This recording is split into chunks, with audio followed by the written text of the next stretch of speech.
शिखर बँक प्रकरणात अजित पवारांना दिलासा मिळाल्यानंतर आता प्रफुल्ल पटेलांसाठीही दिलाशाची बातमी समोर आली आहे।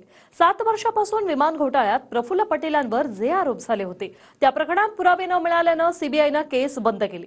तसा रिपोर्ट सर्वोच्च न्यायालयात दाखल करण्यात आलेला आहे आणि यावरून सामाजिक कार्यकर्ता अंजली दमानिया यांनी मात्र भाजपवर टीका केलेली आहे। पाहूया। गैरव्यवहाराच्या आरोपात अजित पवारांनंतर प्रफुल्ल पटेलांनाही मोठा दिलासा। 2017 सालातल्या आरोपांच्या प्रकरणात 7 वर्षांनंतर सीबीआय कडून केस बंद। पटेलांवरच्या विमान प्रकरणाच्या भ्रष्टाचाराबाबत सीबीआयचा क्लोजर रिपोर्ट।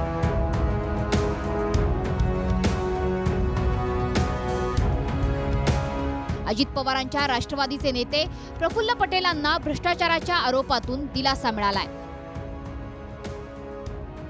7 वर्षांपूर्वीच्या एका केसमध्ये सीबीआयने क्लोजर म्हणजे पटेलांविरोधात पुरावे नाहीत किंवा मिळत नसल्याचं म्हणत कोर्टाला अहवाल दिलाय।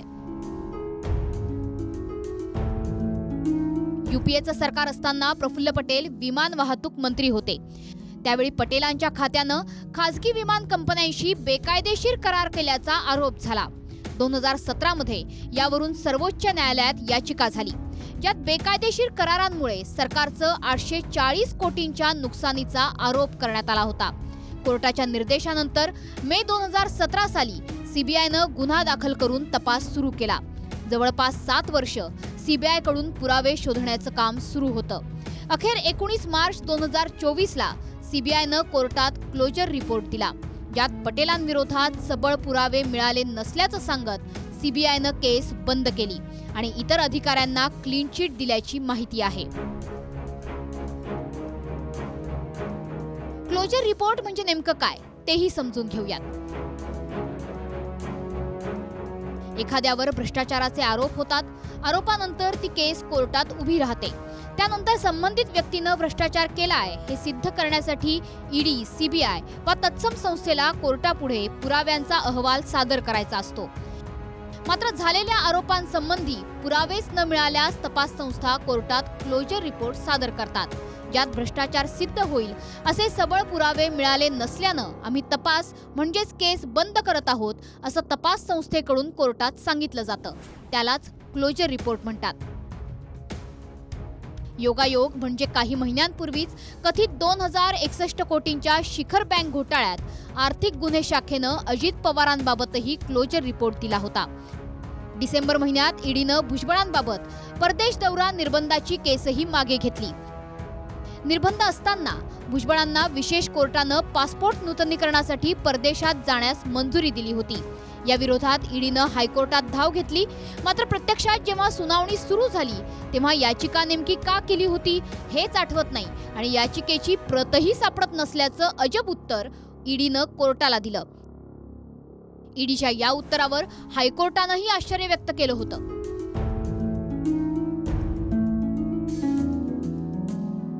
दरम्यान ब्लॅकमेलिंग करूनच नेत्यांवर दबाव आणला जातो आणि भाजपसोबत सत्तेत गेल्यानंतर केस मागे घेतल्या जातात अशी टीका विरोधकांनी भाजपवर केली आहे। दुसरीकडे गेल्या 4 वर्षात बदललेली सत्ता समीकरणं आणि शिखर बँक प्रकरणात फायलींचा तपास सुरू किंवा बंद होणं या मालिकेतही कमालीचा योगायोग राहिलाय। 26 ऑगस्ट 2019 ला शिखर बँक प्रकरणात अजित पवारांसह संचालकांवर गुन्हे दाखल झाले, तेव्हा राज्यात फडणवीसांचं सरकार होतं। 2019 मध्ये महाविकास आघाडीचं सरकार आलं।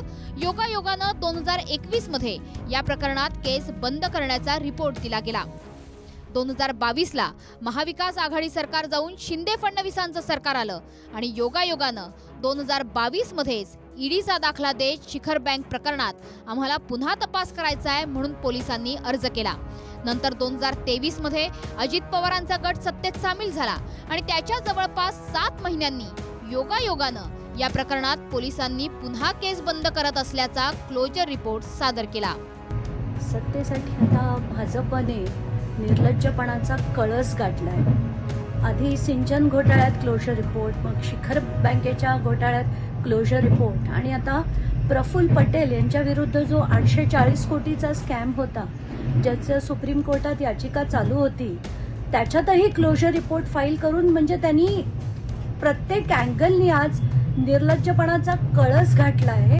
कसं आहे की भाजप आता कुठच्याही लेवलला जाऊन म्हणजे घाणीचं राजकारण करतंय. आज ऑपोजिशन पार्टीज ठेवायची नाही, त्या सगळ्या भ्रष्टाचारांना एकत्र आणायचं आणि त्या सगळ्या भ्रष्टाचारांचे सगळे गुन्हे माफ करायचे. हे कुठेतरी आता थांबवायला आपण हवं, लोकांनी हवं. कृष्णा सोनारवाडकर, TV9 मराठी, मुंबई.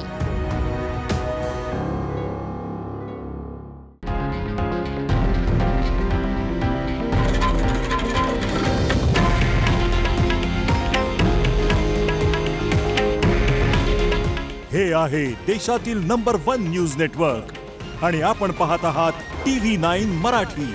काळजी तुमची, हित महाराष्ट्राचं.